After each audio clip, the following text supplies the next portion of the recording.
అవినాష్, చెప్పుమ్మా. దగ్గరలో ఉన్న మెడ్ప్లస్కి వెళ్ళి మెడ్ప్లస్ బ్రాండ్ మెడిసిన్స్ అని అడిగి కొనుక్కునరా. అక్కడ 50 to 80% తగ్గింపుకు వస్తుంది. మీరు తీసుకునే అదే మందులు, అదే నాణ్యమైన మందులు, కానీ సగం ధరకే. కానీ ఇవన్నీ మనం ఆలోచిస్తే ఈరోజు గత ప్రభుత్వం చేసిన విధ్వంసం, దోపిడీ, వినూత్నమైన రీతిలో దోపిడీ చేశారు.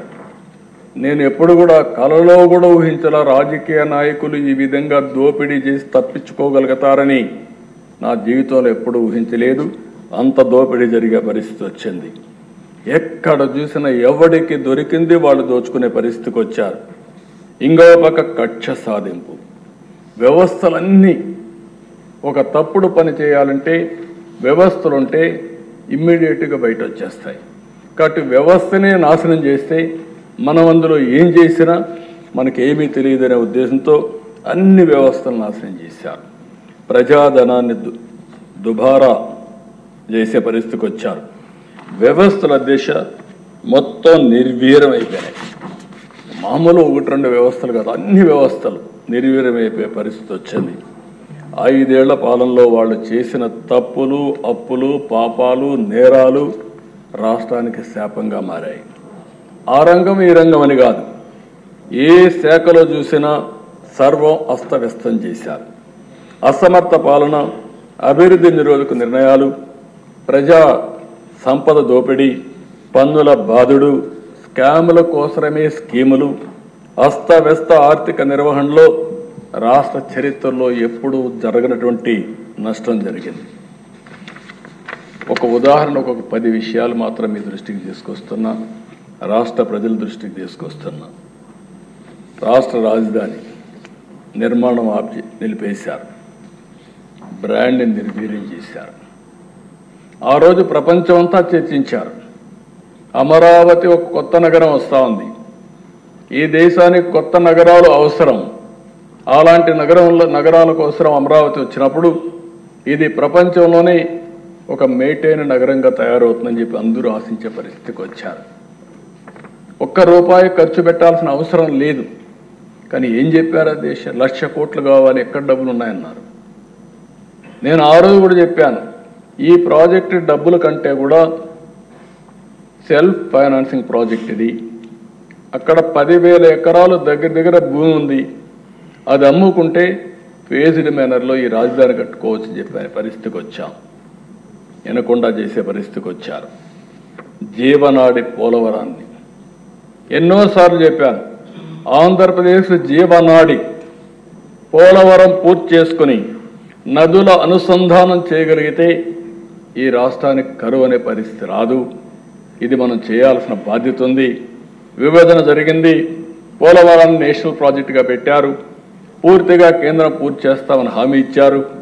అలాంటప్పుడు దీన్ని చేసుకోవాలని చెప్తే కడాన డయాఫామ్ వాల్ పోలవరంలో 50 లక్షల క్యూసిక్స్ ఆఫ్ వాటర్ పీక్ సీజన్లో డిశ్చార్జ్ అవుతుంది. 50 లక్షల క్యూసిక్స్ ఆఫ్ వాటర్.